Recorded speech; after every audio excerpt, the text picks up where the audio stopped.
afternoon. It's 1 o'clock for me. Good morning to those elsewhere. Good evening to those everywhere else.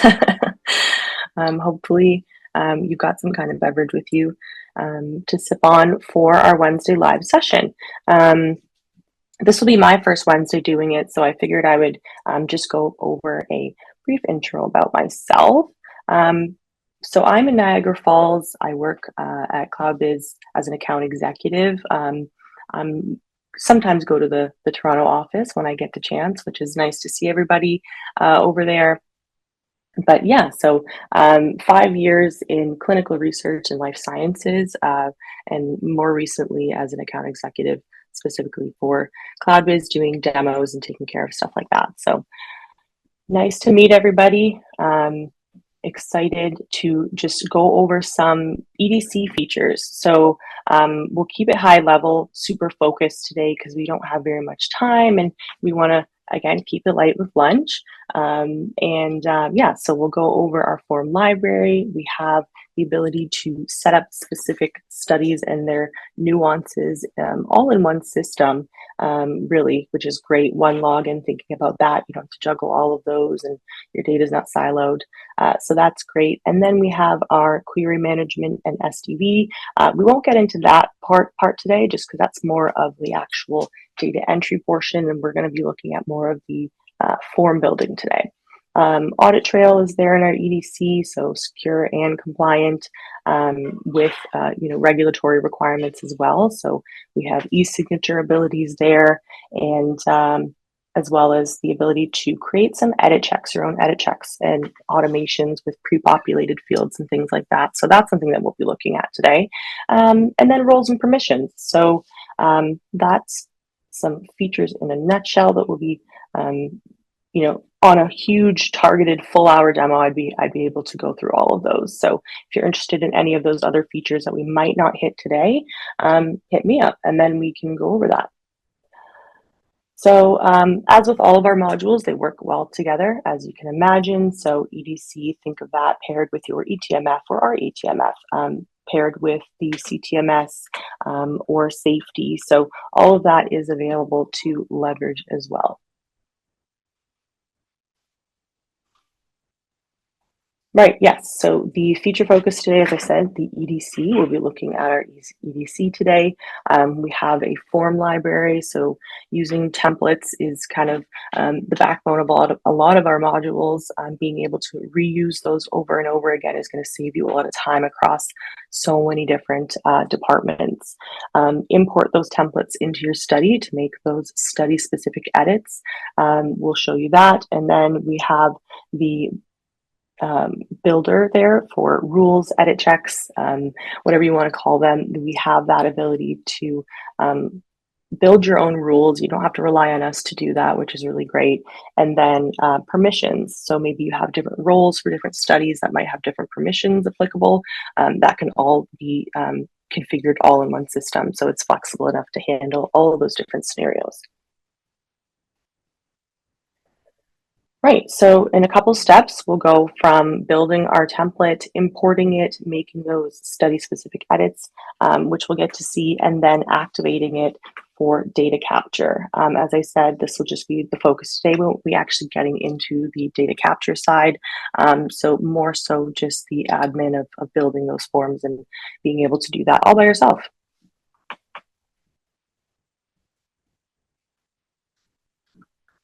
Alrighty. So I've switched screens. I hope that is coming through there. We're just looking at our Cloudbyz EDC. We're on the home page. You can see that's highlighted there.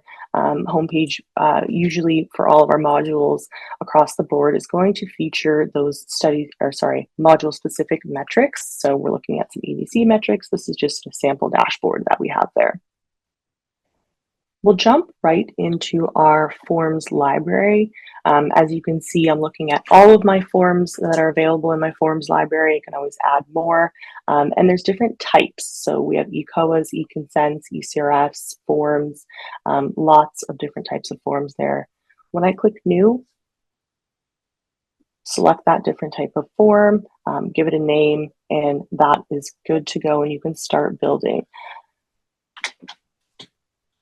Only those forms that are considered or marked as active will be available to import. So if you were, just drafting forms, starting to draft those forms in your library, this is how you would get those available for import into your studies.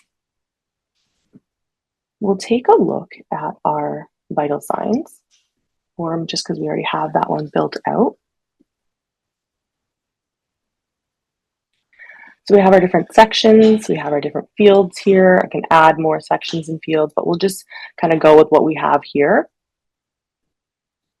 Looking at our first field here, we've got the field text or the question text, and then the response type or the field type. So we have over 25 different field types available here. This is just a quick look at those.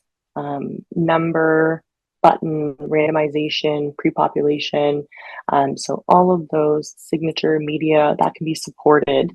And we're always adding to that. It's an ever-growing list of response types there. So this particular question is a pick list type. And we have, again, more templates. So we can select from this library of standard response sets. So I've selected yes, no for this particular one. I'll just close that out so you can see all kinds of different hair color types, pain strength, promise 1 to 7. So all kinds of different response types. And again, that's a library that you can manage yourself. So once I've selected my response type, we get also some functions here. Help text at a question level. By default, these two will be checked off. That's just determining that this field is going to be indeed mandatory for data entry. We can set up blinding for particular users and roles. Tracking the reason for change. This one again is defaulted. So this simply just means when I'm entering my data and I save it and then I come back later and I want to change it again, it's going to force me to track or enter that reason why I'm changing my data, and that'll get logged in the audit trail, which is nice. Score, thinking about, ePros and things like that. Rules. So we'll get to this. We'll look at our rules when we get into the actual importing, but you can set up rules at a template level as well if you wanted to import your forms with pre-built rules, which is nice. Successor fields. So some people call this parenting, nesting, child-parent question relationships. So that simply just means that if I say yes when I'm entering data for this particular field, we can select which fields will appear after that. Or if I say no, maybe there's another field that pops up. Simply just not so we are not interfering with that data integrity, because these fields, if the visit is not completed or vital signs were not completed, they become null and void even though they're mandatory. So that's nice.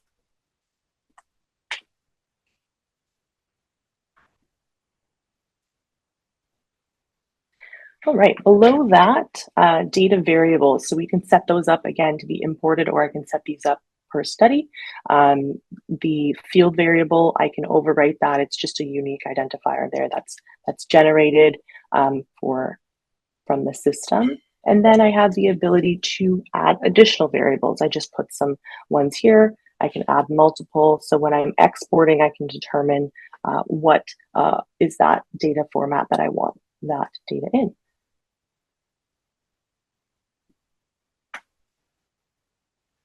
Alrighty. So that's our builder in a nutshell for the templates in our forms library. The next step would be to import those when we're ready to actually start building our study. The nice thing is, again, the idea behind this is these templates, these forms, they can be reused over and over again, saving a lot of time. You can tweak them, version them, whatever you guys need to do. So we'll go to our study, RCT study, our study setup, which has our study build in it. And this is where I'm doing my study specific setup. Again, demo study here. So all of this is already available, but for our sakes, if I was creating or importing a form for the first time, I would simply click the import template button. Go ahead and select our vital signs that we were looking at. Another nice feature here, if I don't, for this particular study, need these data points, I don't have to pull them in. So that's, I can pick and choose what I need. And that is also goes for sections. If I want to leave a whole section out, I don't need to import everything. So we'll go ahead and import that. Give it a second. It's just telling us, it'll update us once that's ready. The nice thing is these are already active, so they are ready to be used for data entry. But when you import a study or you add one from scratch, it's going to be in that draft phase. So we'll just give this a minute, refresh. I know I have a vital signs here, but we'll look at that one that I just imported, and you can see it is a draft. Page details, so we can enter auto numbering. This is, again, study specific. We didn't see this in the forms library, so this is something that would need to be set up for each study. And then those sections and fields came in nicely.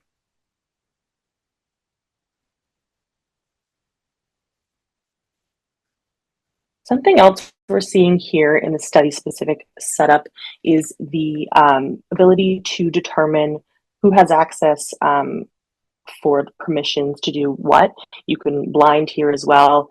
So we just have some roles here. These are configurable, again, per study. So if you have different roles for different studies, this can handle all of those various scenarios that you might have. So we'll give our CRC the ability to edit and read. PI subject will have no access. And then you could have data managers and CRAs and things like that added as well, right?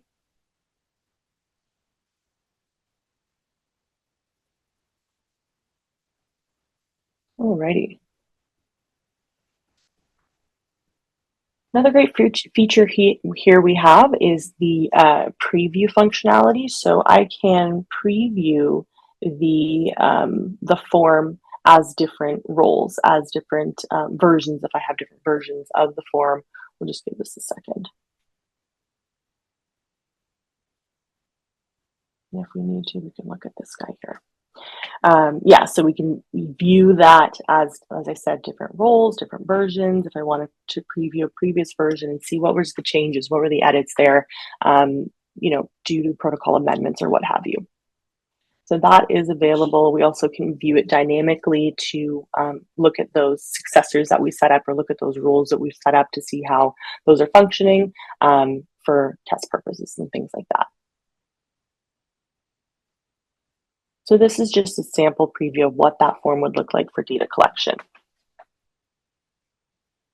And then we have the ability, so once that form's been, previewed and okayed and we're ready to activate it, we have the ability to come here and just toggle this button and we'll activate that form.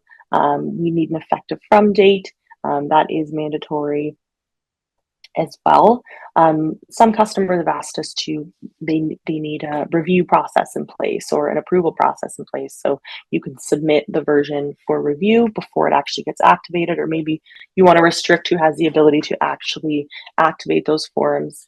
So all of that can be taken into consideration when we're set up. Just depends. And then versioning, as you can see, we have our original that is active. We have a version 2 that's in draft. So we have versioning there. It's going to ask you for the reason that you're adding a version, things like that. You can link it to a protocol. So all of that can be enabled with different versions of the ECRFs and the forms, which is great thinking about mid-study updates.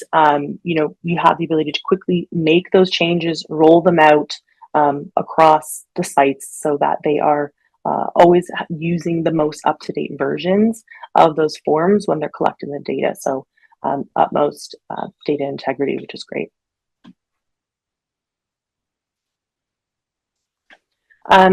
So functionality-wise, not much different here between our ECRF builder, our form builder, e-consent builder. So that can be used in conjunction with our participant portal or our subject portal, which is nice.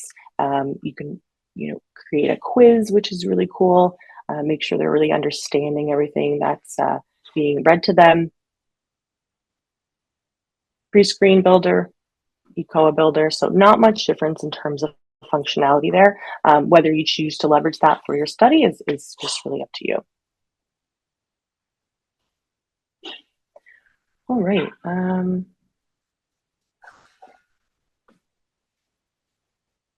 Pooja, I didn't have anything else in terms of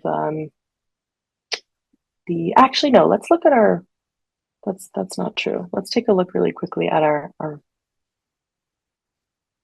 editor, or our rule builder. And another cool field here, pre-populate. So BMI as an example, really easy example here, is a formula field. So we're not doing any work here. We're simply just entering our height and weight, and that will calculate for us. We have that built-in formula there with a syntax checker, which is really cool. So I'm able to use it, which is says a lot. These particular fields, you could have units, multiple units, which is nice. A default unit, a primary unit, all of that is available to leverage as well.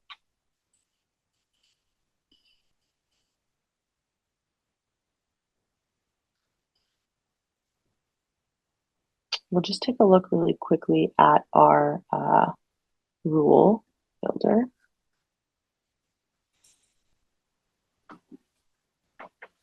So I can name my rule. Let's say, what is this field here? Height. So it would be a height rule. Let's say we, no offense, don't want any short people in our study. We can restrict, for whatever reason, height or weight, or you know, whatever those parameters might be, so that we're only entering in those particular results which we wanted to yield. So that rule builder is there. Again, we have the syntax checker, which is nice. So I can build my rules myself with various operators, different functions, and we train our users how to use that as well, which is nice. So you truly are enabled to build these complex rules yourself. There can be actions, compounded actions, email alerts, hard and soft validation rules, with the ability to, you know, force somebody to add a PD form, or think of an adverse event form if something is totally out of whack for a value, and then the ability to bypass. So again, I could spend a lot of time going into the nitty-gritty details and the nuances of building a form and best practices for data management, but we should probably save that for another time.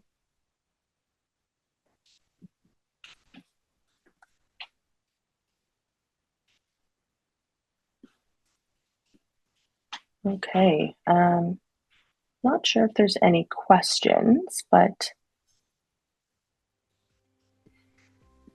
if we do get any, and I don't see them, then we'll get back to you. If not,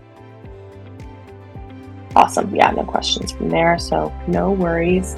I hope everybody enjoys the rest of their day, the rest of their week. Thanks for tuning in, and we'll see you next time.